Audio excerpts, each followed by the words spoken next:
Ok, muy buenas tardes. Muy bienvenidos y bienvenidas a este seminario sobre los impactos de la alta dirección pública en la gestión de hospitales. Este es un seminario organizado por el Instituto Milenio MIF y cuenta con el apoyo del Departamento de Ingeniería Industrial de la Universidad de Chile. Para este seminario tenemos una presentación del académico Pablo Muñoz y un panel para tocar diversos temas relacionados al impacto de la alta dirección pública en la gestión de hospitales. El panel es compuesto por Óscar Arteaga, María Tía Martín y María Begoña Yas. Así que vamos a partir con la presentación de Pablo Muñoz, que es académico de Ingeniería Industrial de la Universidad de Chile y además es investigador del Instituto Milenio MIF. Gracias, Juan. Vamos con la presentación. Voy. Voy a poner de pie solo para mirar la lámina.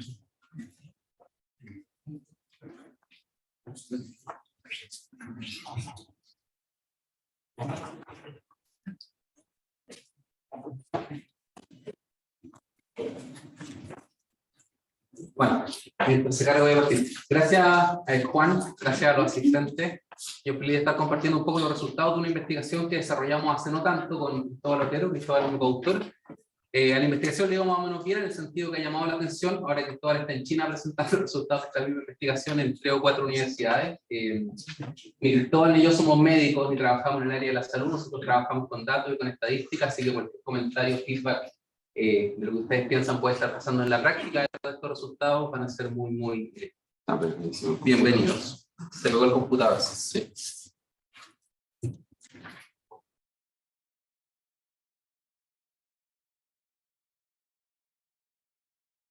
Mientras se despega, voy a partir con la motivación de nuestra investigación.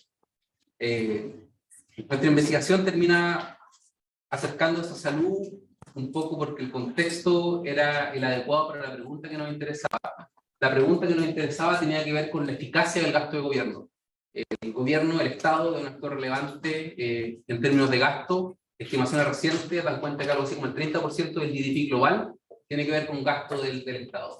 De ahí que la eficacia de cómo se ocupa esa plata sea relevante. Y uno en el sector privado piensa que buenos directivos pueden hacer un cambio en términos de mejorar la eficacia y la eficiencia en las empresas privadas. Nosotros nos preguntamos si acaso eso pasa también en el sector público. La pregunta ex ante no es tan obvia su respuesta, ¿verdad? Porque el sector público, a diferencia del privado, tiene un montón de limitantes. La naturaleza es bien diferente. Hay problemas de multitasking, hay problemas de agencia en el sector público que no hay en el sector privado. Hay más dificultad para contratar, para despedir, para dar incentivos en el sector público. Y todo eso hace que la pregunta respecto a la eficacia del director no tenga una respuesta tan obvia. Entonces nosotros vamos a enfocar en el caso de directores en Chile.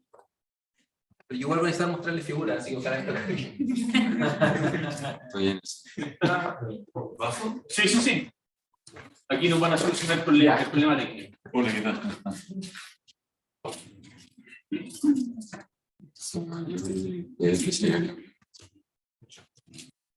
¿Ya?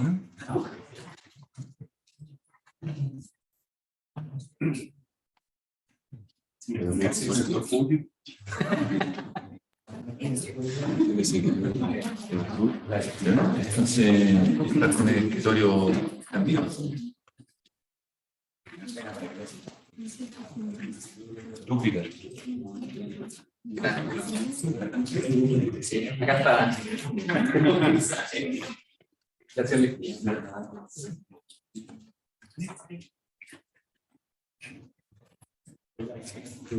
Sí.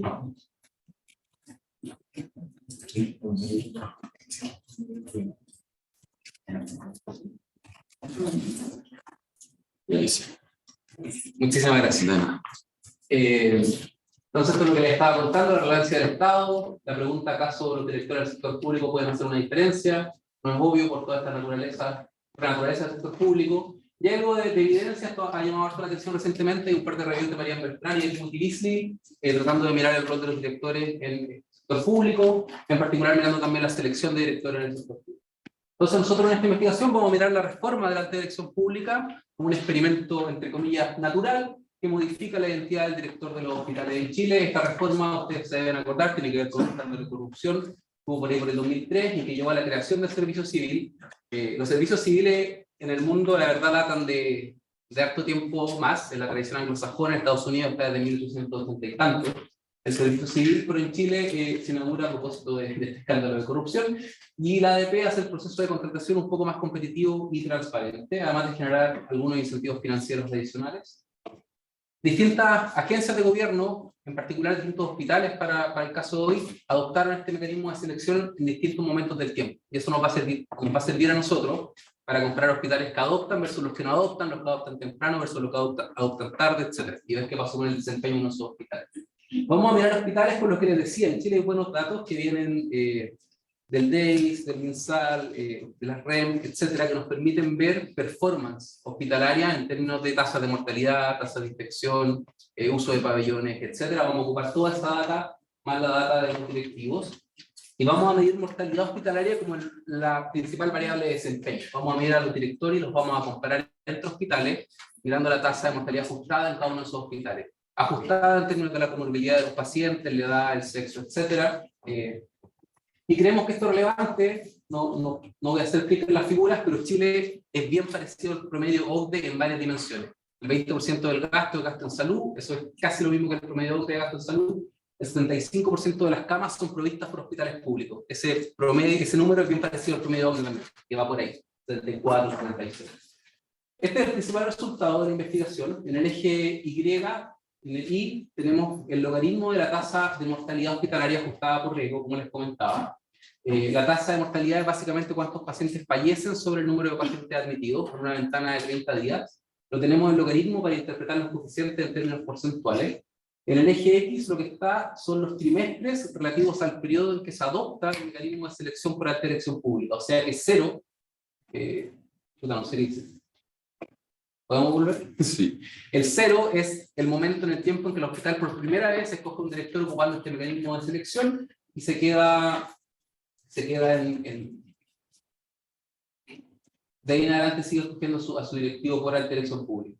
Entonces lo que vemos es que pre-reforma, el periodo en que un hospital adopta la selección por alta dirección pública, cada uno de esos puntos es la diferencia entre los hospitales que van a adoptar y los que no. Entonces pre-reforma no hay diferencia entre los hospitales, entre la tasa de mortalidad de los hospitales que van a adoptar y los que no. Por reforma, sin embargo, aquellos hospitales que adoptan este mecanismo de selección ven una disminución en su tasa de mortalidad de aproximadamente un 8%. Si uno promedia todos esos puntos en el post-period, después del tratamiento, el promedio más o menos una caída de un 8% de la mortalidad hospitalaria. Eso es un 8% sobre una base chiquita igual. La mortalidad hospitalaria en nuestro dato es de un 2.6%, y esto se traduce en algo así como 2 a 3 vidas por cuarter que se están salvando en estos hospitales versus los que no escogieron directivos por alta dirección. Hay varias cosas que uno podría pensar, bueno, estos directores son mejores porque en realidad están dejando que los pacientes más sanos ingresen y a los pacientes más enfermos los están enviando a la casa. Nosotros hacemos un montón de chequeos de robustez en el documento es bien largo, a mí me pidieron hacer una presentación de 10 minutos, no sé, resumiendo harto, pero en el paper ustedes pueden ver que no hay cambio en las características de los pacientes, no hay cambio en las tasas de mortalidad hospitalaria dentro de la comuna, no aumenta la tasa de mortalidad domiciliaria en las comunas no aumenta. No aumenta tampoco la mortalidad en los hospitales cercanos al hospital que cambia su mecanismo de selección. O sea, no tiene que ver con que están mandando a los pacientes a morir a otros lugares, creemos nosotros. Y tampoco tiene que ver con que los pacientes se están seleccionando en distintos tipos de hospitales.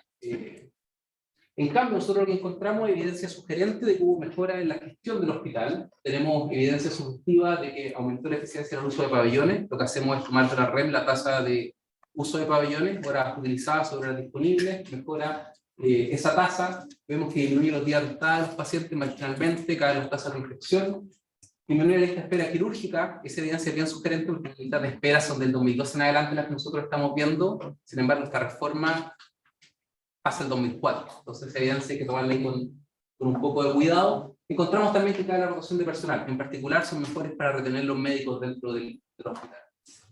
Ahora, la reforma lo que hizo de facto, digamos, fue cambiar la identidad del director. Entonces nosotros hicimos un esfuerzo más o menos grande para digitalizar currículums de todos los directores de hospital en Chile desde el 2000 en adelante.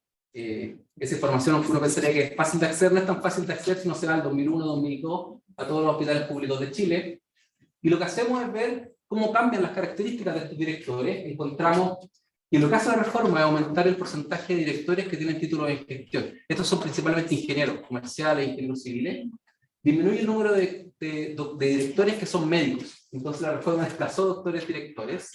Sin embargo, desplazó solo a aquellos que no tenían estudios en gestión. Si uno hace una apertura del tipo de doctor que está siendo desplazado producto de este mecanismo de selección, los doctores realmente desplazados son los que no tienen ningún estudio en gestión en salud o en salud pública.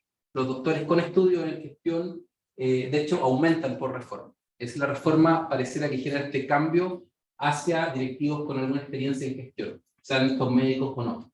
De hecho, en el tiempo, si uno mira la evolución de esto, los médicos cada vez comienzan a ganar estas posiciones de directivos nuevamente, porque ellos comienzan a estudiar posgrado en gestión en salud o en salud pública. Eso se condice y coincide con la oferta de educación superior en este tipo de programas. Si uno mira la oferta de programas que tienen que ver con salud y gestión en salud, esos aumentan justo después de ADP, y estos médicos pareciera que están haciendo eso y logran retomar la posición de directivo después de haber estudiado gestión. Miramos otras características, no hay mucho cambio en términos demográficos, son un poquito más jóvenes los directores electos por la dirección pública, 2 años. No hay efecto de los puntajes, uno podría pensar que como estoy poniendo ingenieros quizás en vez de médicos, y los médicos tienen que sacar un puntaje tan alto en la prueba de admisión, en la PSU, que estos ingenieros quizás son un poquito peores. La verdad no son diferentes en términos de su puntaje en la PA, usamos esto con los datos de la PA de toda la gente, y tampoco son diferentes en términos de género. La selección para la selección pública no mueve el género. En nuestros datos un 20% de los directivos son mujeres. Entonces, para concluir, nosotros encontramos que esta reforma hace caer la mortalidad hospitalaria en un 8%. Estos resultados no tienen que ver con un cambio en los pacientes o con que estén haciendo como gaming del sistema. Es coherente con que hay mejores prácticas en gestión. La política nombra CEOs que tienen estudios en gestión y desplaza a los CEOs que no tienen estudios en gestión. Y si alguien nos apura y nos pide como explicación de política pública, algo que me interesa notar es que esta ascensión de directivos desde los rangos inferiores de una organización es bien común en el sector público. Acá mismo en la universidad, los jefes de departamento, los decanos, los rectores, son académicos. Y pueden haber muy buenas razones para ello, igual que en el caso de hospitales. En las comisarías también los que están a cargo de las comisarías son policías. Entonces creemos que si algo se puede aprender de esto, al menos con los resultados que tenemos hasta ahora, es que las organizaciones podrían enfatizar un poco la formación en gestión de sus cuadros dentro de la propia organización, y eso podría mejorar su performance, su desempeño, etc. Eso. Ahí también me dicen que me quiere escribir después en mi comentario. Voy a tomar nota de lo que me digan acá. Gracias.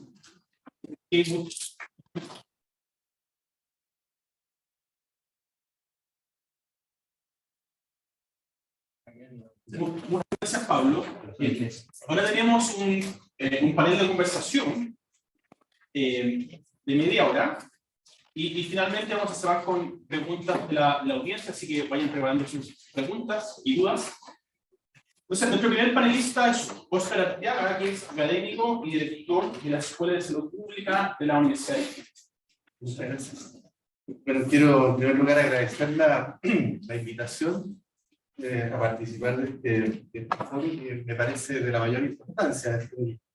Creo que tenemos pocas oportunidades de poder conversar sobre estos temas, y agradezco primero el estudio y la oportunidad de poder usar opiniones respecto de este tema que me parece muy, muy importante. Quisiera yo, antes de hacer algunos comentarios, que es lo que me pidieron, ¿no? A modo de información general, decir algunas cosas respecto del contexto. Nosotros como país tenemos aproximadamente unas 40.000 camas hospitalarias. Eso significa algo así como 3,2 camas por cada 1.000 habitantes.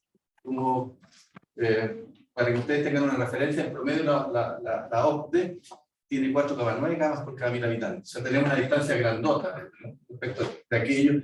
No necesariamente las camas deficitarias son camas de hospitales de agudos, o probablemente se requieren otro tipo de dispositivos también, más en la dimensión sociosanitaria. Pero ese es un dato duro. De este total de camas, 8.000 y tanto. A lo más 20% son camas privadas. O sea, lo que tenemos en términos prácticos es un país que resuelve sus problemas de atención a través de un prestador público hospitalario. De estas 20%, el 65% de las camas privadas se concentran en la región metropolitana. O sea, lo que tenemos fuera del país, fuera de la región metropolitana, son, en términos prácticos, hospitales públicos de manera casi exclusiva, ¿no? A mí me parece importante tener esto en la mente porque la mayoría de nosotros vivimos en la región metropolitana, la mayoría de nosotros además tenemos un sistema previsional que nos permite acceder a prestadores privados, pero esa no es la realidad del país. Yo creo que es importante generar conciencia al respecto porque en términos de perspectiva de desarrollo futuro, lo que tenemos que hacer como país es fortalecer ese trabajo. Entonces me parece que en ese sentido el estudio es muy pertinente. Y como bien decía Pablo, de estas camas públicas, el 75% son camas de lo que llamamos el Sistema Nacional de Servicios de Salud, y otras camas que también son públicas, son de hospitales de las Fuerzas Armadas, donde ustedes entenderán que no hay ADP. Podría ser, pero hasta ahora por lo menos no había ni siquiera la expresión de interés que yo sepa. A mí eso me parece que es como importante tenerlo presente. Creo yo que es interesante los hallazgos que se señalan.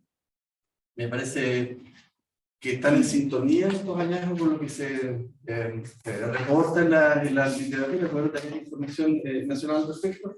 Yo creo que lo más destacado es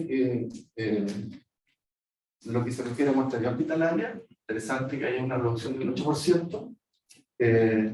Yo desconozco cuál es el costo del sistema de alta dirección pública, porque sería interesante ver si la inversión que está haciendo el país también tiene ahí algún correlato con aquello. También hay, en el estudio se rescatan elementos importantes respecto de desempeño, performance, en términos de pabellones, rotación de personal. Todo eso me parece súper interesante, ¿no? Lo que sí creo que es importante tener algunas precauciones, porque cuando hablamos de hospitales, estamos hablando de dispositivos que están organizados con una lógica de red asistencial y que tienen capacidades de resolución de problemas que nosotros llamamos complejidad distinta. Entonces, los hospitales de alta complejidad, que tienen en general todas las especialidades, son los que llamamos tipo 1 y 2, y esos son alrededor de 60 en todo el país. En un contexto en que tenemos casi 200 hospitales totales. Y la gran mayoría de los hospitales que nosotros tenemos son hospitales que antes llamábamos tipo 4 y que hace algunos años fuimos transformando debido a los cambios que ha habido en relación con fundamentalmente eran hospitales dedicados a la atención del parto, como la natalidad ha ido bajando, entonces, se fueron creando, por decirlo de algún modo, sin clientela, y de manera muy inteligente, me parece a mí, fueron transformados en dispositivos al servicio de la comunidad, y entonces son hospitales de la comunidad que tienen un giro más bien hacia la atención primaria, diría yo, ¿no? Entonces, y que además, eso vinculado a la manera en que el país, desde los años 50 del siglo pasado, ha ido resolviendo los problemas de disponer médicos en todo el país, que tradicionalmente se llamaba médicos, cuando regresaban los médicos y médicas, postulaban a irse a regiones como médicos generales de zona. Eso sigue existiendo ahora, cuando cambia la ley médica, eso se transformó en un periodo que se llama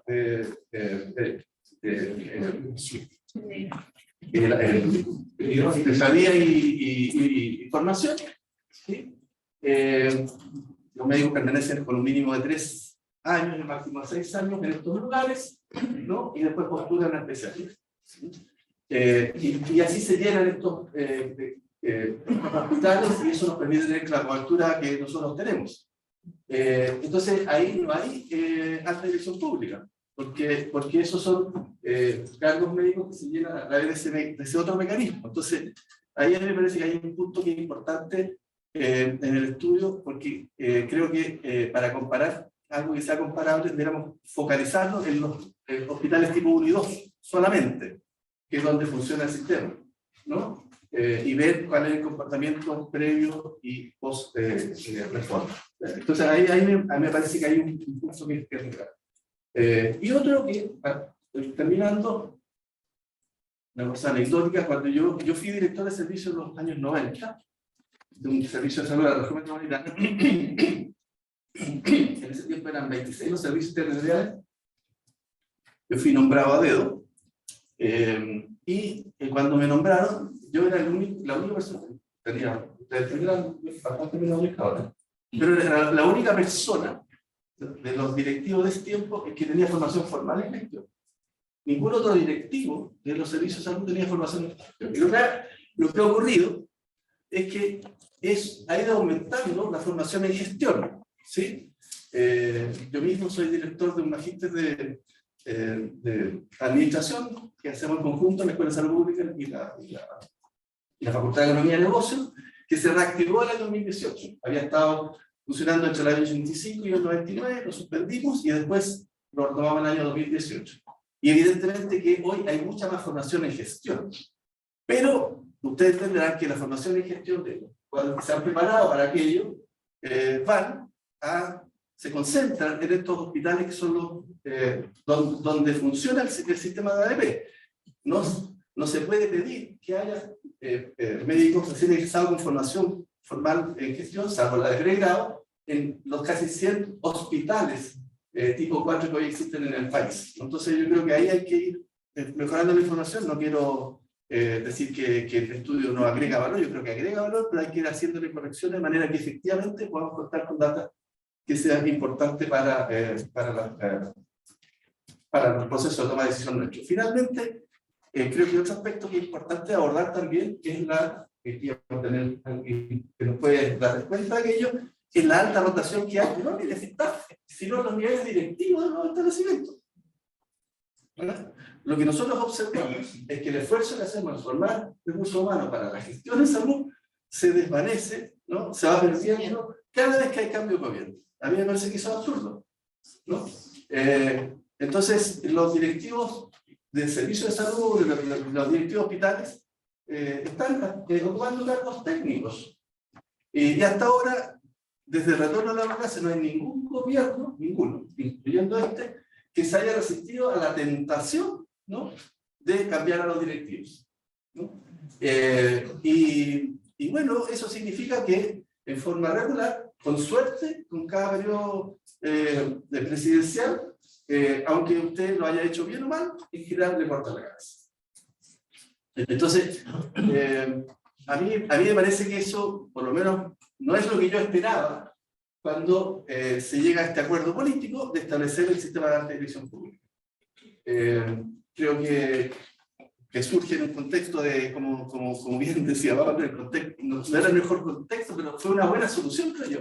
Sin embargo, me parece a mí que al final del día, es cierto que agregó variables técnicas, pero al final del día la decisión de nombrar personas en estos cargos que son estratégicos, son técnicos, no tienen nada que ver con la visión que tenga la persona en forma particular respecto del país, siguen siendo nombrados fundamentalmente por criterio político.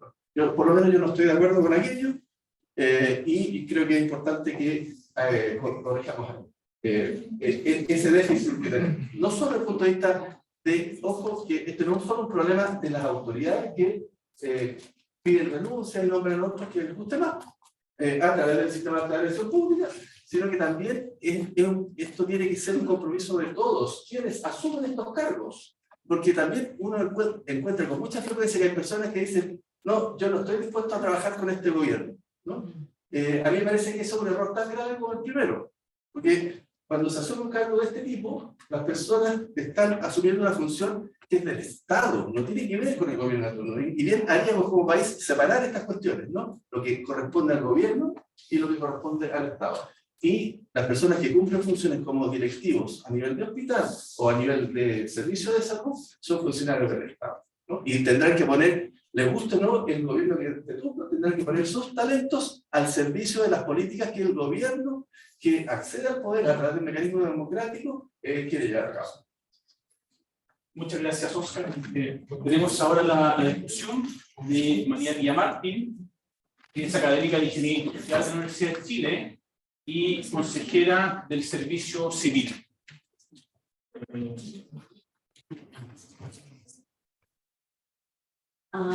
Eso, consejera del Consejo de Alta Dirección Pública, que justamente la reflexión que hace Pablo sobre los logros del sistema también nos convoca a mirar los desafíos del sistema. De alguna manera voy a irlo, ojalá respetando los 10 minutos, porque es complejo, pero es como la creación del sistema en 2003 fue con una crisis política. Las dos veces que se han hecho reformas importantes, en el 2003 y el 2016, son reformas que surgen de crisis políticas vinculadas básicamente a temas de corrupción. Primero Mogate, ¿no es cierto?, el 2003, y luego el 2016 viene del financiamiento ilegal a la política con la crisis de Soquimich, Penta, Cabal. Entonces son respuestas a crisis políticas que abren ventanas de oportunidad, como nos enseña la literatura. Y ventana de oportunidad para agenda conjunta, gobierno, oposición, para modernización del Estado. Por lo tanto, las posibilidades de cambio del sistema hasta ahora han estado vinculados a esos escenarios de contexto. El sistema introduce mérito con la idea de separar un poco lo que decía recién, cargos que son de ejecución, que eran los cargos como más mérito, que eran los cargos nivel 2, que eran cargos que ejecutaban políticas públicas, y cargos de confianza que estaban más en el diseño de política pública. Bueno, esto tiene una serie de ribetes, no ha funcionado muy bien, estas son membranas que se permean, y por lo tanto vamos a ver en los datos que han habido problemas sustantivos en torno a esa distinción que se hizo en los inicios del sistema. Había una expansión del sistema, también lo voy a mostrar, que genera desafíos de crecimiento importantes, y esta tensión entre mérito, que es la selección de quienes ocupan cargos de alta dirección pública a través de elementos de mérito, y el elemento de confianza, que es el nombramiento de las personas que pasan el filtro del mérito, y su desvinculación es un problema que está en esta porosidad entre la confianza, que es más lo político, y el mérito que se busca que sean los mejores. Eso ha llevado a que la permanencia de los directivos públicos está alcanzando casi los 3 años, cuando podrían ser de 9 años. Solo hay 10 directivos públicos que han logrado los 9 años. Entonces, es complejo en términos de aquello. Luego, 2016, reformas hacia el mérito. Se dejó, de alguna manera, se dejaron las 12 balas de plata, entre las cuales está FONASA, balas de plata porque la autoridad puede designar sin sistema de alta dirección pública. En ese sentido. No porque sean, ¿cómo se llama? Vampiro o algo así. Eso fue, balas de plata. Y lo que pasa es que cada vez que hay un cambio en el sistema, el poder político, con esta crisis, ha cedido poder en términos de nombramiento de cargos, y de alguna manera se ha ido limitando la captura política del Estado. ¿Cuánto se ha limitado? Lo vamos a ver al tiro, pero se pusieron algunos elementos que ahí están, al final, los directivos transitorios y provisionales, que eran en el fondo la autoridad nombrada al que se le ocurría, y en el fondo impedía que efectivamente hubiera este mérito. e impedir que los gobiernos en los últimos 8 meses nombraran a todos los que se les ocurriera y hicieran muchos cargos de alta dirección pública. Ese fue también un límite. Y para pedir la renuncia, algo que no ha funcionado, que lo hemos visto en el Consejo, que es la obligación de una comunicación fundada al Consejo para pedir la renuncia de los altos directivos públicos. Ese mecanismo que fue una limitante a la confianza política, en el fondo no ha tenido muchos resultados. ¿Qué es lo que vemos? Si ustedes ven algo, no importa, aquí está el nivel 1, que son las desvinculaciones. Estas son, en azulito más fuerte, los egresos no voluntarios. Entonces, los tenemos alrededor de 50%. O sea, la gente que se va seguro porque no quería irse, era ADP, no quería irse, y lo sacan en el nivel 1.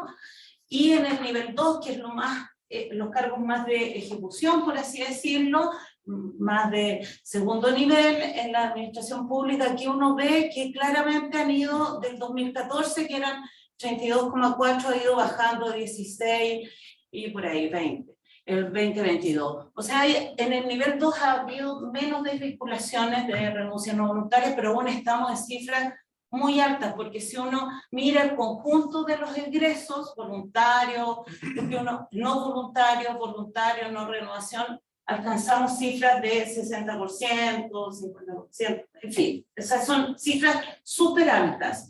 Entonces, eso habla de que en el fondo no hemos logrado hacer una distinción entre aquello que es gobierno, que depende del poder político, la confianza política, de aquello que es administración, que debiera ser servicio civil.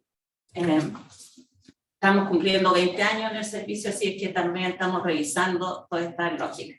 Los egresos en el nivel 1 y 2 de salud, también si ustedes se fijan, alcanzan en los servicios de salud prácticamente cambia el gobierno, cambian todos los servicios. Entonces, eso es un elemento muy importante para mirar. En el nivel 2 es interesante que los cargos de director de hospital, subdirector médico y subdirector administrativo tienen menos rotación. Entonces, eso también es importante porque también los requerimientos de postulación son más específicos.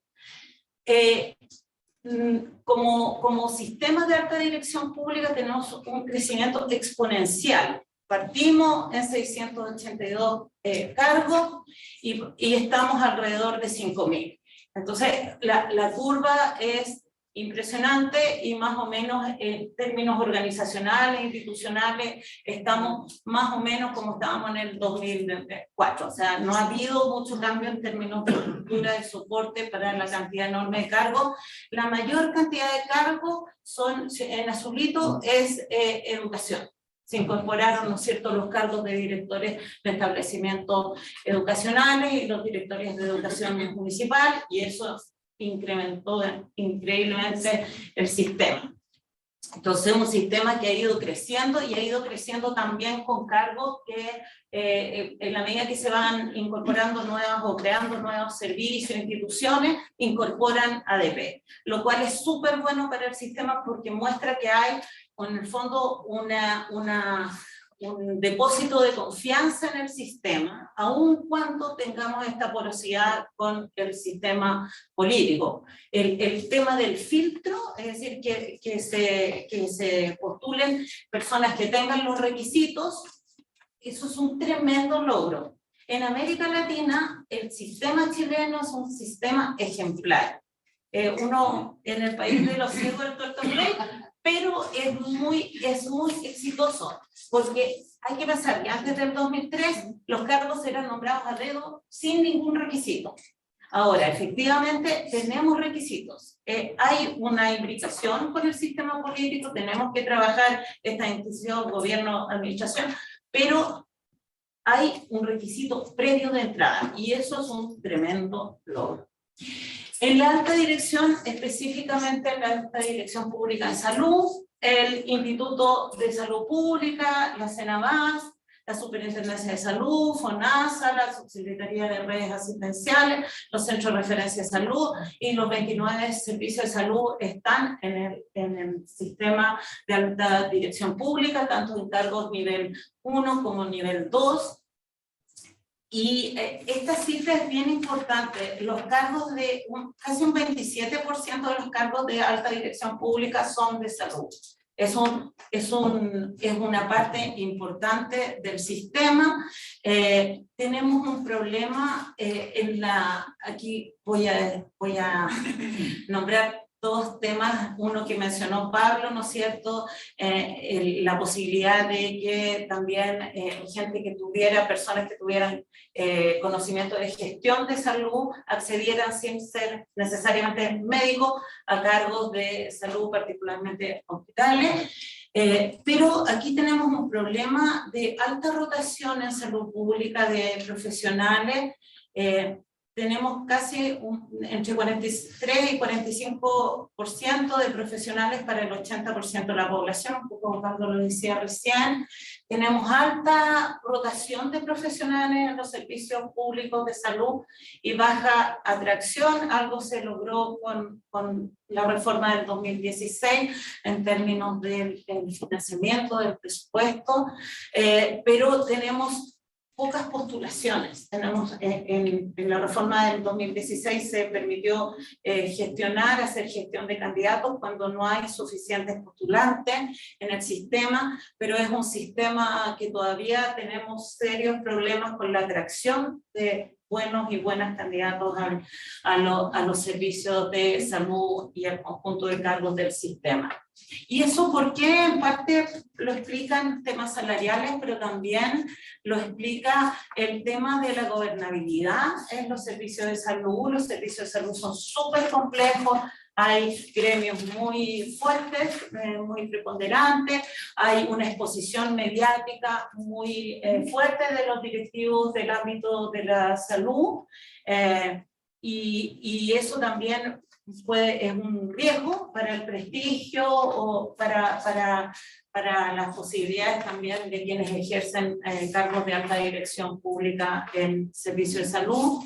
Y también hay muchos temas con la Contraloría General de la República, o sea, hay una exposición de quién es directivo o directiva de la ADP en salud, que configura también un riesgo en el sistema, que no tiene tantos incentivos para la atracción de esas personas. Quería mostrarles en términos de género también cómo se distribuyen el total de cargos de salud, que Pablo lo mencionó un poco también. En el nivel 1 más o menos parejo, estos son los cargos del 2023, pero si uno se fija en el nivel 2 son menos mujeres, y en los tipos de cargo ahí uno ve la diferencia, ¿no es cierto? En los subdirectores médicos hospitales llevamos uno, así que uno y uno, un hombre y una mujer, llevamos poco. Subdirector administrativo, mucho más hombres, directores de hospitales más hombres, y en el total de cargos de hospitales hay muchísimos más hombres. O sea, el tema de género en la provisión de cargos de ADP es un tema también, un tremendo desafío para el sistema. Y voy terminando. Desafíos de mejora de la ADP en salud. 3, creo yo: el punto de entrada, la permanencia y el punto de salida. Son 3 desafíos en la trayectoria. El punto de entrada tiene que ver con la credibilidad y la posibilidad de atracción. La credibilidad en términos de la confianza, se elige a los mejores, que es una duda que está también en el sistema. ¿Cuántos de los que quedan en nómina, ¿no es cierto?, en las ternas o cuaternas que definimos en el Consejo de Alta Dirección Pública, son nombrados en el orden de prelación que el Consejo establece, en primero, segundo, tercer lugar? ¿Se elige a los mejores? Una pregunta que está abierta. A los 20 años del servicio, nosotros estamos haciéndonos también esta reflexión e impulsando algunos cambios en el sistema. La permanencia, ¿cómo se evalúa? Que tiene que ver con lo que el estudio de Pablo recién. hay muy pocos estudios en el caso chileno, está el de Lira y está el de Pablo y Otero. Y creo que aquí hay, más allá de estudios de impacto, como el que acaba de presentar, hay un desafío en el sistema. ¿Cómo evaluamos el sistema de alta dirección pública en salud? Tenemos muchos instrumentos de medición formalistas. Los convenios de desempeño, aunque le bajamos un poquito en la ley del 2016, igual, ¿no es cierto?, sabemos que son instrumentos, hay estudios que nos muestran que son instrumentos que no son tan efectivos para medir el desempeño, ¿no es cierto? Hay varias normas, el PMG, son más bien normas que requieren una revisión porque están muy puestas en temas como en la normativa, en cumplir cierta normativa, en estándares o umbrales que sabemos que se cumplen de antemano, y estos instrumentos de medición no caminan de la mano con instrumentos de gestión y tienen poca consistencia entre sí. Los convenios de desempeño además están hechos casi para cada cargo. Entonces, ahí hay una cuestión más de sistema para mirar cuál es el impacto dentro de una organización al nombrarse un o una alto directivo público. Y ese es un punto nodal para el desempeño, el desarrollo del sistema ADP. Y el punto de salida, que son las desvinculaciones por confianza política, ¿de qué sirve el convenio de desempeño? Si me van a desvincular igual, porque va a llegar un nuevo gobierno y me voy a tener que ir. Aquí en el punto de salida también necesitamos más esta distinción, ¿no es cierto?, entre gobierno y administración, para tener un servicio civil estable a lo largo del tiempo que no dependa de los gobiernos de turno. También necesitamos mayor disponibilidad de datos del sistema para estudios de impacto, como digo, una evaluación que permita sacar o desvincular a las personas que lo están haciendo mal y no desvincular porque hay un cambio de gobierno. Entonces creo que ahí hay un nudo, un punto nodal en el sistema, y una reflexión que estamos haciendo sobre el sistema es también, en la medida como ha ido creciendo tanto el sistema, hay que pensar quizás en un sistema con subsistemas, de manera que tengamos un servicio civil que pueda estructurar con mayor precisión los sistemas de evaluación, la gestión de los cargos, el acompañamiento, pensando que salud que ocupa casi el 27% de los cargos, y salud son quizás subsistemas que hay que meter diferenciadamente. Okay, muchas gracias, María Pía. Ahora tenemos la ejecución de María Begoña Yarza. María Begoña Yarza es académica de la Escuela de Medicina de la Universidad Diego Portales y ex ministra. Bueno, un millón de gracias. Pero además soy fruto de la ADP. O sea, yo entré a la gestión de salud porque me atrevía a concursar. O sea, y me tocó la suerte de estar 9 años. O sea, cumplir los 3 periodos con gobiernos distintos. Bachelet 1, Piñera 1, Bachelet 2, Piñera 2. O sea, y éramos pocos los que terminaron. De hecho, nos dieron un diploma. Un acto para decir gracias. En fin. O sea, porque era efectivamente un logro. Terminaron. Y éramos de varios ministerios, en fin. Éramos bien pocos los que salimos. Entonces, yo tengo esa cercanía con la ADP, de serlo, ¿no? Entonces, desde ahí y desde ese otro lugar, que cuando uno adquiere algún nivel de decisión mayor, que no sea tu hospital, el servicio de salud, y posteriormente en el ministerio. Decir de que cuando uno habla de los altos directivos públicos, está hablando del liderazgo del Estado. Y lo que uno ve en el liderazgo del Estado de Chile, es que cuando uno mira los datos, yo miraba, no sé, la CADEM de diciembre, y decía la confianza de los chilenos en los organismos del Estado, los hospitales tenían un 33% de confianza en diciembre del 2000, el informe es de enero del 2023, 33% de confianza. No les digo en quiénes tienen más confianza, en organizaciones que claramente no son del cuidado, más bien son de pegar una chamal, pero no del cuidado. Y cuando le preguntaban, y allí hay una cosa bien bonita que está FONASA. FONASA está dentro de las primeras 10 con mayor confianza en el organismo del Estado y de salud. Ahí hay que tenerlo, ¿ah? Ahí hay un elemento que uno tendría que hacer una mirada, pero con los hospitales 33. Eso quiero decir. Entonces, cuando uno dice los altos directivos públicos, ¿cierto? El 27%, casi el 30% son de salud, o sea, tenemos una tremenda responsabilidad con la confianza que las personas tienen en el Estado. Ahora, antes de, yo diría, de la pandemia, ya habían elementos en salud que son complejos. Y yo creo que hay un elemento de salud que en el liderazgo que tienen que hacer estos directivos, ¿cierto? Tenemos que tomar en cuenta. Uno, la salud mental de los trabajadores y trabajadoras de... O sea, es un temazo. O sea, si antes dicen en el 2019 que el 30% más o menos de las licencias del Estado, de los trabajadores y trabajadoras son de salud mental. Bueno, cuando post pandemia, ustedes saben lo que ocurre.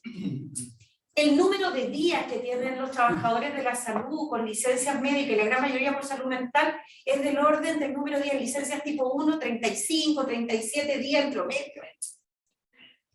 Administrar una organización con esos niveles de ausentismo, pero no solo el ausentismo, porque el que no está se estará cuidando. No, el daño en la salud mental. Ustedes conocen y saben que en las organizaciones de salud hay violencia. Violencia, acoso laboral, acoso sexual, eso está. Y cuando la gente que estudia esos temas dice que el 30 y tantos % tiene que ver con un liderazgo tóxico, le llaman, disfuncional, ahí no es cierto, no. O sea que, quiero decir que el liderazgo no solo actúa sobre la confianza de los ciudadanos con respecto al Estado, no solo actúa generando un ambiente laboral, ¿cierto?, más sanador que enfermante, ¿sí? Y además tiene que ver con algo que es lo que la misión del Estado, que es cuidar a las personas y a los ciudadanos, ¿sí? En lo hecho. A mí me gustó el trabajo porque ponía un resultado sanitario, cosa que está tan alejada de las evaluaciones que vemos habitualmente. O sea, ellos dijeron, a ver, ¿cómo lo hacen esta gente con respecto al, yo diría, el resultado sanitario más duro, terrible, pero indiscutido, que es la mortalidad? Y a 30 días, que al parecer la mortalidad a 30 días tiene alta relación con la hospitalización, o sea que como indicador es un gran indicador. Entonces aquí viene la reflexión. Ustedes, en los convenios de desempeño de los directivos públicos, de los que estamos hablando, indicadores de resultados ausentes. Hay indicadores de qué cumplimiento de metas, medios, pero resultados, wow, nada. Les quiero decir que a los directivos grado 1, que son los directores de servicio, que son 29, se le evalúa por los resultados que tienen los hospitales. Y tú decías, el gestor de red, pero si él tiene que velar por la salud de la población y el territorio que tiene a cargo, a nosotros nos encanta eso, la población a cargo, y como que nos gusta tanto, bueno, a él no se le olvide por eso. Entonces, sí, pero ¿cómo? Entonces, su compromiso de desempeño es que cumplan los hospitales algunos, y por tanto, ahí hay una cosa bien compleja, que es que adecuamos los indicadores para cumplir. Porque además está el sueldo de por medio, ¿cierto? Y cuando el sueldo está de por medio, y después nos quejamos que los gremios, con las metas sanitarias van los sueldos, ¿no? Y claro, por eso bajan las metas. Pero lo mismo, unos y otros, hacemos lo mismo. Entonces uno mira los resultados y dice, los resultados de los altos directivos públicos en salud, que son muchísimos, están todos sobre el 95% de la última evaluación. El 34% de la gente cree en los hospitales. Tenemos estos resultados en la vida cotidiana de las organizaciones, ¿cierto? Licencias. Lo que quiero decir que no estamos midiendo lo que tendríamos que medir. ni resultados sanitarios, ni estamos midiendo resultados de la organización, ¿cierto? De la salud de los trabajadores y trabajadoras, ¿quién salud? O sea, automaticen y no sale nadie. ¿Ah? O sea, tú automatizas instalar medicamentos y lo haces en la farmacia o en la sala blanca, increíble. No disminuye en una enfermera los cuidados. Porque hay una lista de tareas que no hemos podido hacer para cuidar a los trabajadores. Ese es un clásico de salud. O sea que lo que pasa en el supermercado con las cajas no pasa en salud. Entonces, tenemos un lío. Pregúntense por qué no tenemos más pabellones parados, trabajando. Porque hay un ausentismo en los técnicos paramédicos, pero brutal. Brutal, brutal. Entonces ahora me voy a referir a un tema con respecto al trabajo que a mí me parece interesante. Nosotros hicimos un trabajo en la Comisión Nacional de Productividad con respecto a los pabellones. ¿Eh? Y los datos de los pabellones que tenía informado el DEIS, porque tú corriges, pues, dice, oye, me faltaron pabellones de trabajo. ¿Cuántos son los pabellones de trabajo? Yo tengo, en infraestructura tengo 20, en trabajo tengo 14. Y entonces, yo ocupo pabellones, ¿cierto? Y hago mi ocupación de pabellones en relación a lo que tengo en trabajo. Ah, pero corregí porque faltó un TENS, faltó... Ah, no, es en la vida, en trabajo. Y además, yo ocupo pabellones con actividades que podrían ser en salas de procedimiento. O sea que en el REN tiene eso, ¿no? Tiene esa capacidad de... Y cuando nosotros miramos esto por tablas quirúrgicas, sí, y por GRD, lo que descubrimos es que en Chile operábamos 2,3, 2,5 pacientes por pabellón. Y que la ocupación de pabellón era del 50%. Entonces, los datos del REN, que son buenos, hay unos buenísimos, hay que cruzarlos con otros datos. Y allí está el GRD, ¿cierto? Está el GRD y otros instrumentos que son sistemáticos, que tienen capacidad de decir complejidades y otras cosas, porque yo traía unos datos, porque soy así de... que es, por ejemplo, comparándonos con los datos del REN y los datos del GRD en eventos adversos. Entonces, un evento adverso que es un clásico, que no debería ocurrir, cuerpo extraño. Después una cirugía que queda un cuerpo extraño. Una gasa, una tijera, una pinza, ¿sí? La tasa, todo, la vida. La tasa que se saca con respecto al REN es 2,3 por 100.000 egresos quirúrgicos. Si tú la sacas por GRD, en que tienes mucho más distinciones, es muy exhaustiva, lo hace un profesional y va sacando 12,2. ¿Les fijas? Embolia pulmonar postquirúrgica, que es un efecto no deseado, porque hay que poner, han visto todas las protecciones que hay que hacer para que no ocurra eso después de la cirugía. Y entonces, tasa por REN 19,3 por 100.000, tasa GRD 243 por 100.000. Entonces, lo que les quiero decir es que los datos, de dónde los sacamos, también son para acá. Entonces, yo invito a que este estudio lo saquemos con complicaciones, con todo, con el GRD, y miremos así finamente, porque la mortalidad es dura. Hay una cantidad de complicaciones. Chile tiene 16% de personas con discapacidad. Muchos de ellos tienen que ver con miles de cosas, ¿no? Entonces, miremos morbilidad, evento adverso. Y a mí me gusta el trabajo porque pone resultados, me gusta porque pone el liderazgo, pero quiero decir que tenemos que darle una vuelta al tema del liderazgo, mucho más complejo, también está variable. Una persona que sepa gestión, que sepa management, no es suficiente, porque necesitamos gobernanza sistémica, interrelacionarnos con todo, porque para lograr resultados sanitarios, la intersectorialidad y el territorio, porque necesitamos saber, ¿cierto?, de la relación con los trabajadores, generar espacios de conversación, instituciones que aprendan, de que nadie se puede equivocar en salud, hay que equivocarse más, y aprender. O sea que necesitamos un tipo de liderazgo distinto. Y allí digo que las mujeres seguimos estando atrás en el liderazgo, en los cargos directivos del Estado, ¿eh? No, el Estado. Yo después que terminó mis 9 años, pues, he postulado a 9 9 concursos. Siempre que hablar. Y no me eligen. Y no te eligen por miles de razones, pero cuando tú miras, yo sí tengo resultados sanitarios en mi experiencia profesional, pero no te eligen. No sé si es por mujer, porque hay que convencerme para que haga las cosas, en fin, no lo sé. Pero lo claro es que si llega a un porcentaje que son 17% de mujeres, 20% de mujeres a los concursos, hay que cuidarla.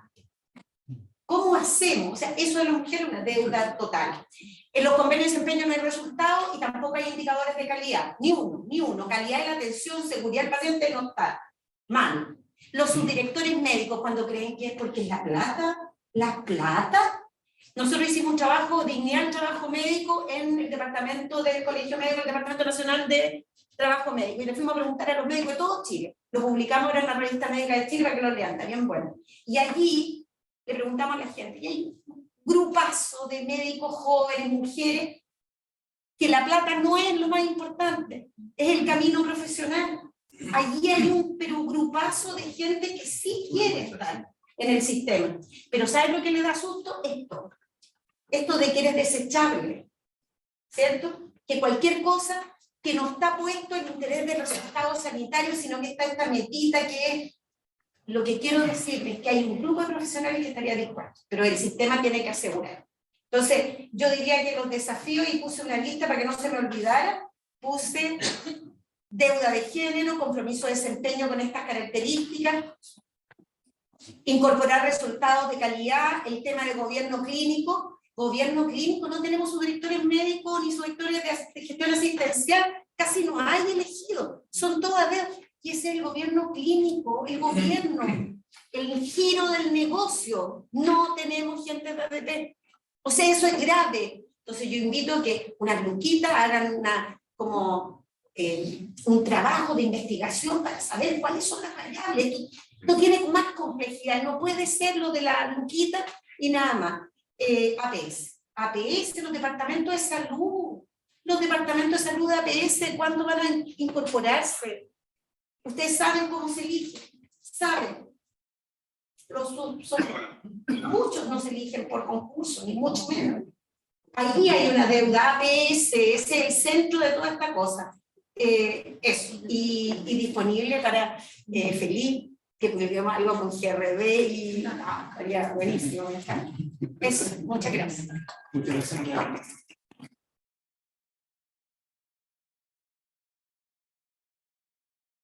Ahora va a hacer un par de comentarios y luego vamos a dar espacio para preguntas del público. Ya, muchas gracias por todos los comentarios. Yo me entretuve harto, me he notado algunas cosas. Quiero dar la data así mucho rato.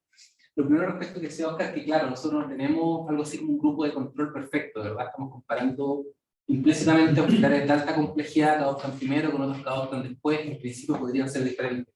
Ese igual es el problema fundamental. Que son medianos o bajas. Al menos la mayoría. Ahora, ese problema es como el problema fundamental de la experiencia causal. Digamos, tendríamos un mundo paralelo en que al mismo hospital le damos un director de ADP y otro no. O sea, hacemos lo mejor que se puede hacer, tratamos de cumplir con el estándar hoy día, al menos en la estadística, para que esa comparación funcione. Tenemos efectos fijo hospital, tenemos efectos fijo años que controlamos por cambios seculares en el tiempo, etc. Y claro, cuando consideramos el universo de hospitales, APS está fuera de nuestro análisis, en mediana, baja y alta complejidad, sacamos los psiquiátricos también, porque no sabemos bien cómo tratarlos, etc. El punto de la rotación de directivo, ahí no pienso 100% de acuerdo con ese punto. La idea de Beliana es justamente blindar al Estado del ciclo político. Y está documentado, por ejemplo, en Brasil, que cuando cambia el poder político del alcalde y eso cambia el director de la escuela, termina siendo perjudicial para los niños. Porque le empieza a generar una volatilidad en el cuerpo docente que no es buena. Sobre los puntos de aquí el tema de la rotación, el tema de los incentivos, claro, yo creo que el problema de tu idea es justamente conseguir un pool de aplicante que te permita generar terna. A veces no da ni siquiera para generar la terna, ¿verdad? Nosotros miramos en algún momento convenios de desempeño, porque la gente que cumple gana un premio salarial, hay incentivos asociados con un desempeño, todo el mundo lo cumple, no nos sirvió. Dijimos acá tenemos un experimento de gente que está justo por arriba y lo cumple, versus justo por debajo, uno gana más salario que otro, todos lo cumplen. Entonces, no sé si hace algo, pero no podemos evaluar si hace algo porque todos lo tienen. Hubo un cambio también con la ley médica, que cumplió a los directivos acceder a salarios más altos si eran doctores. Vemos que hay un aspecto de ese salario mayor. En desempeño no encontramos nada. No pensaría en esta idea de salario de eficiencia, quizás la gente gana más plata, cuida más el trabajo, lo hace mejor. No encontramos nada de eso. El tema del clima laboral, que mencionaba Doña, súper importante, es difícil aproximarse desde los datos a eso. Nosotros accedimos con un convenio a los datos del CIRACHE, que es el Sistema de Información de Recursos Humanos. Ahí están los datos de licencias médicas, están los datos también de rotación, un panel de trabajadores, digamos, de hospitales. Vemos que hay mayor retención de médicos. Parte de eso tiene que ver con que hay unos médicos cobrando más horario que antes. No hay mucho cambio en rotación de enfermera. Y en licencia no encontramos nada, pero yo creo que vale la pena revisitarlo por lo que tú comentaste recién. Creo que toca volver a mirar esos datos con un poquito más de cuidado. Y lo último sobre los datos del REM, 100% de acuerdo, son datos bien ruidosos, son unos Excel, seguro que ustedes lo han visto. Sí, hemos trabajado, sufrido con Es ellos. poco oscuro, es harto trabajo limpiarlo, incluso bien limpio, así habiendo meses que son extraños, así que claro, hay un dato reportado por los hospitales, como que hay que ver los GRD. Yo estoy pensando por qué no lo usamos, y mi duda es que el periodo en que están disponibles es más reciente, pero nosotros vamos del 2000 en adelante, terminamos mirando REM. Pero podríamos tener del 2014. ¿Ah? Claro, podría hacer un esfuerzo, pero una de las limitantes del estudio es que, claro, desde que empieza el 2003, necesitamos tener un preperiodo para poder ver qué pasaba antes. Entonces estamos con datos, claro, vais verificando un poquito de calidad del dato para conseguir la cobertura temporal, ¿verdad? Pero sí, hay que mirarlo de los REM, y estoy de acuerdo que el REM es medio... es complicado.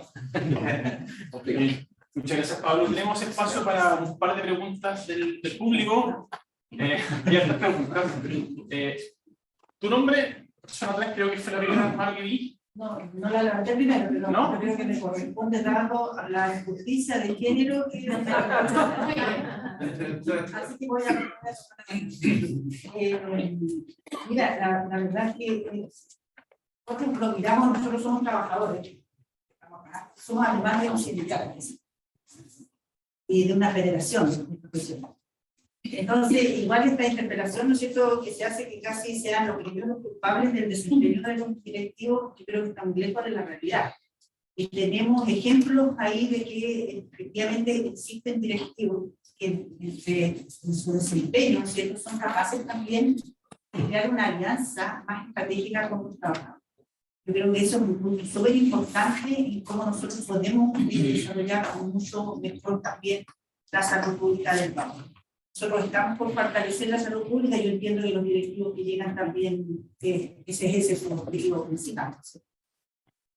En función, si yo estoy de acuerdo con la doctora Yarza, porque yo creo que por ahí va, nosotros como trabajadores tenemos muchas actividades, ¿no es cierto?, tanto el clima laboral, el absentismo, y son temas que en algún momento también tiene que haber una intervención con no solo por el tema del presupuesto, sino también con voluntad de solucionar. En relación al sistema de ADP y al servicio civil en particular, ahí sí que creo que el servicio civil adolece al punto de vista nuestro de transparencia. Se nombran altos directivos, ¿no es cierto?, en hospitales, y nosotros, a pesar de que tengan cuestionamientos desde el punto de vista de corrupción, de sumario, de sanciones, de incompatibilidades, de inhabilidades, siguen siendo directores de nosotros hemos levantado denuncias al servicio civil y ni siquiera nos responde el servicio civil. Eso creo que es un tema que nosotros tenemos que revisar. Hay una estadística en la región metropolitana, más a lo menos, de varios directores nombrados por alta dirección pública que terminan sumariados con ellos por corrupción. Y eso es complejo, porque la señal que se le da también a los trabajadores que nosotros podemos hacer, si la máxima autoridad del servicio del hospital puede hacer eso, entonces para abajo también como cambiar así que eso creo yo que es un tema que hay que resolver. El nombramiento de los altos directivos, particularmente, tal vez no en los hospitales no se da tanto porque son cargos efectivamente también con un alto nivel técnico, pero en los servicios de salud, el director de servicios de salud es representante político del gobierno. Entonces, nosotros pensamos, ¿no es cierto?, y decimos, bueno, se tendrá que permanecer por un tema de Estado, pero uno también espera que ese director de servicio se alinee con el gobierno que está, ¿no es cierto? Que digo que se está planteando para los 4 años. Y eso también ha sido súper difícil desde la experiencia que nosotros tenemos. Y ahí, en particular, este año, este periodo, ¿no es cierto? Y este gobierno, de los 6 directores de servicio de los directores de servicio, tenemos 1 nombrado. Los otros están todos en subrogados. Ese cambio que se hizo, ¿no es cierto? Y tal vez habría que evaluarlo también del provisional transitorio que teníamos en un inicio con esta otra modificación que se hace en 2016. Nosotros tenemos que mirarla y evaluarla. Ahí tenemos deficiencias bien complejas, porque el director se va y se nombra, ¿no es cierto?, una ADP siguiente, y a veces terminamos con un subdirector que de bien bajo perfil o de poca acción, conduciendo al servicio de salud rural por meses. Eso también creo que habría que mirarlo, o a lo menos, ¿no es cierto?, entendiendo que las leyes de nuestro país nacen dentro de la contingencia y eso lo hace más complejo. A veces si lo miráramos, ¿no es cierto?, que no más estado, no estaríamos cada cierto tiempo con una crisis haciendo modificación de ley. Y por último, sí decir que nosotros necesitamos más mujeres en nuestra directiva. Particularmente, ¿no es cierto?, en un servicio en que el 75% son mujeres, las trabajadoras y trabajadores, se necesita también una visión desde el punto de vista de mujer para conducir por lo menos los servicios de salud. Gracias. Okay, muchas gracias por tu comentario. Creo que tenemos espacio para una pregunta más, porque tenemos que cerrar el panel a las 2:20. No sé, ¿qué más que hacer una pregunta?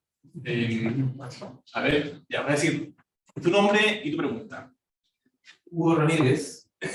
Yo soy presidente del Consejo de la Sociedad Civil, que tiene una mirada del otro lado, ¿ya?, del funcionamiento de la alta dirección pública. Entonces, por eso me interesaría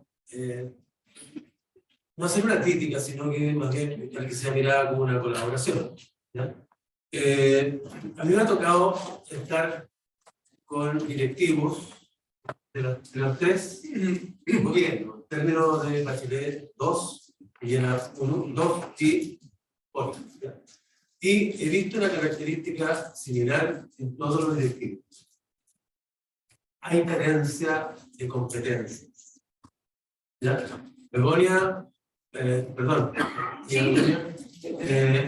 lo decía muy claro, ¿ya? Aquí hay liderazgo, pero varios son los atributos que el servicio civil caracteriza como tópicos, ¿ya?, del perfil que tiene que tener el directivo que concursa a través de la alta dirección pública.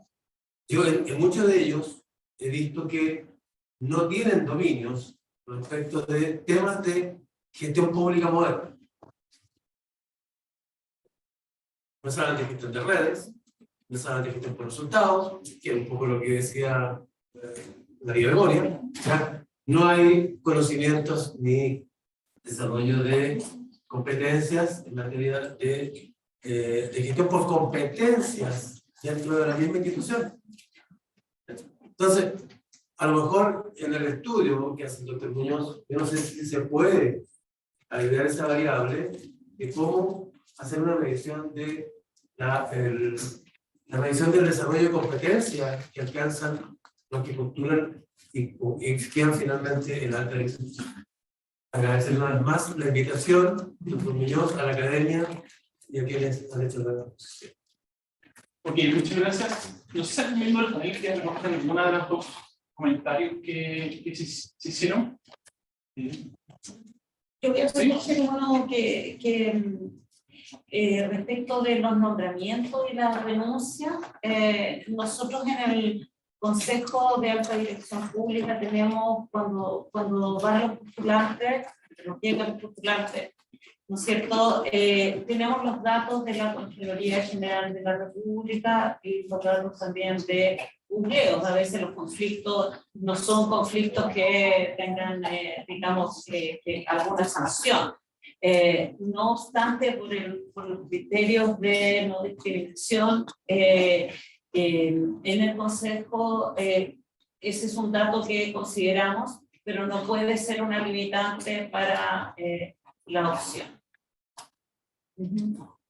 Si me permite, consejera, complementar, hay una atribución legal que da el Poder Judicial al Servicio Civil una vez se conforma la nómina de poder revisar justamente la información que está mencionando, pero lamentablemente esa atribución legal está solo para los candidatos que ya están en nómina, no previamente. Y eso es por la confidencialidad del candidato. Y internamente también estamos en pro de que esto pudiese ser antes y así no estar enviando personas que pudieran tener algún conflicto de interés, inhabilidades, etcétera, maltrato, bien decía. Pero tenemos una limitante legal, no tenemos acceso a esa información y es por eso que van en nómina candidatos que ya tienen temas de maltrato sumario.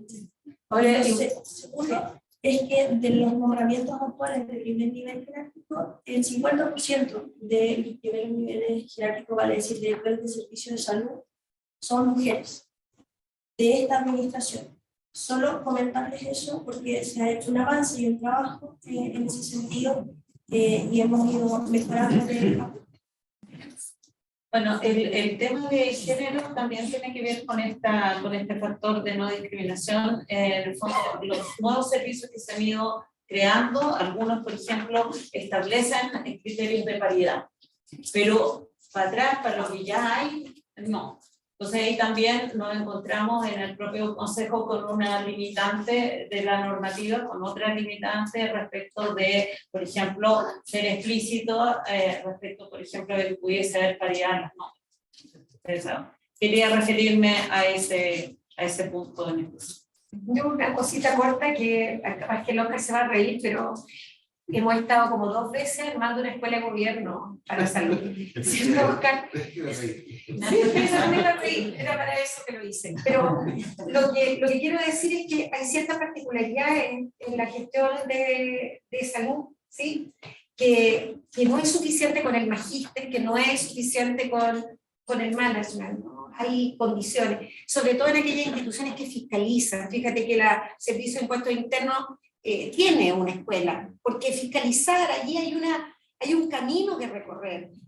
¿Para qué decirle que no es suficiente ser abogado ni historiador para ser embajador o ser parte del cuerpo diplomático de este país, sino que hay una escuela de diplomacia? En salud pasan cosas como esa, ¿no? Que tiene determinadas particularidades que es difícil, ¿cierto?, resolverlas con una inducción, ¿no? Pareciera, y yo sigo convencida de aquello, que hay que generar un espacio de formación continua para directivos públicos en salud, que tengan distinciones, el manejo de las personas. Hay muchas condiciones, quizás las organizaciones sindicales más potentes y hay que hablar con ellas con respeto, trabajar en conjunto. Eso mucha gente no tiene experiencia. Entonces yo digo que hay que volver a mirar allí si al alero del servicio civil podemos generar esta institucionalidad que permita generar ahí un aprendizaje continuo con los directivos públicos. Sí, para cerrar también. Yo creo que son más de 2 veces que voy a intentar avanzar en eso. Pero bueno, yo creo que yo distinguiría dos aspectos. Uno es el estudio mismo, que yo creo que es valioso en sí mismo, y respecto al cual se han hecho algunas sugerencias como de mejora, en términos de concentrarse en aquello que es comparable. Yo creo que eso es posible hacer. Yo creo que es importante no incluir a los hospitales que no funcionen con ADP, porque eso, y tú vas a tener información previa y post respecto a estos hospitales que son la muestra como 60. Yo creo que eso es lo correcto de hacer, metodológicamente hablando. Pero más allá del estudio, a mí me parece que hay otro valor que agrega el esfuerzo que han hecho en tu equipo, que es invitarnos a reflexionar sobre estos temas, con esta información. Yo creo que es bien importante que esto se reproduzca muchas veces, que discutamos, que conversemos de estos temas, porque la única manera es que podamos cambiar la cultura que impera. Si comparamos la situación actual con la que había antes de la ADP, evidentemente que hoy estamos mucho mejor que lo que estábamos en forma previa, pero resulta a todas luces muy insuficiente aún, ¿no? Entonces, el abrir espacio de conversación yo creo que nos ayuda a ir ampliando las personas que entienden que es necesario hacer cambios, especialmente a los tomadores de decisión política. Yo creo que ahí hay que hacer un trabajo con todo el espectro político, porque todos caen en los mismos errores, me parece. Ok, muchas gracias a los panelistas, a Pablo, Oscar, María Pía, María Begoña. Muchas gracias también a los asistentes. Y esperamos verlos en un próximo seminario sobre este tema y otros. Gracias.